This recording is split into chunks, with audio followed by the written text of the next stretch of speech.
Futbalisti Tabuľkovo druhej Kremničky chceli domácim futbalistom vrátiť jesennú prehru. Po taktickej stránke sa na FOMAT dobre pripravili a ovocie svojej aktivity a chuti zvíťaziť zberali v 24. minúte, keď Gonšor inkasoval po chybe domácich z kopačky Laxíka.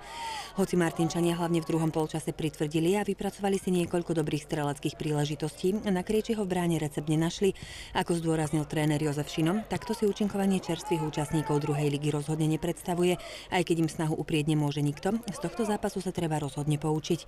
Martinčania tak nakoniec v zápase ťahali za kratší koniec a prehrali 0-1, no nič to nezmenilo na aktivite skalných fanúšikov, ktorí opäť raz ukázali, že pri tomto mužstve stoja, nech sa deje čokoľvek.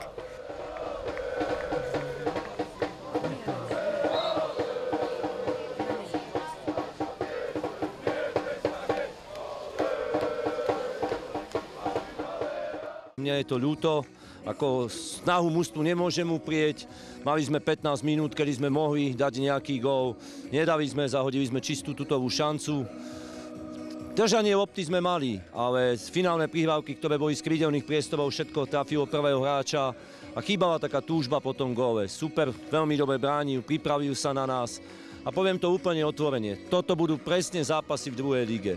Super bude dobre zatvorený, organizovaný, bude čakať na svoju príležitosť. Za jednu chybu, ktorú sme urobili, nás potrestal a zaslúžene vyhral.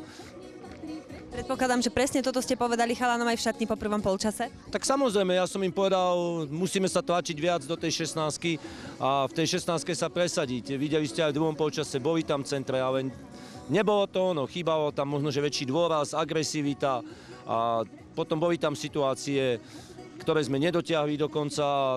Pravím, Super mal ešte jeden rýchly protiútok, ktorý mohol tiež využiť. Takže musíme sa z tohto zápasu poučiť. Sme sa stretli na tréningu, tak ste spomínali, že v týchto zápasoch dáte príležitosť aj menej skúseným hráčom. Bolo to tak? Tak my sme tento zápas ešte riešili tak, že je to druhé mužstvo tabulky s tým, že má vysokú kvalitu, čo dneska aj ukázalo. Takže išiel od začiatku Marko Repaň. V stredu máme Pohronie, určite tam bude ďaleko viac zmien. Už len zopakujme, že ďalšie kolo je na programe netradične už v túto stredu a súpera z posledného miesta tabuľky privítajú Martinčania na domácom ihrisku o 5:30 večer.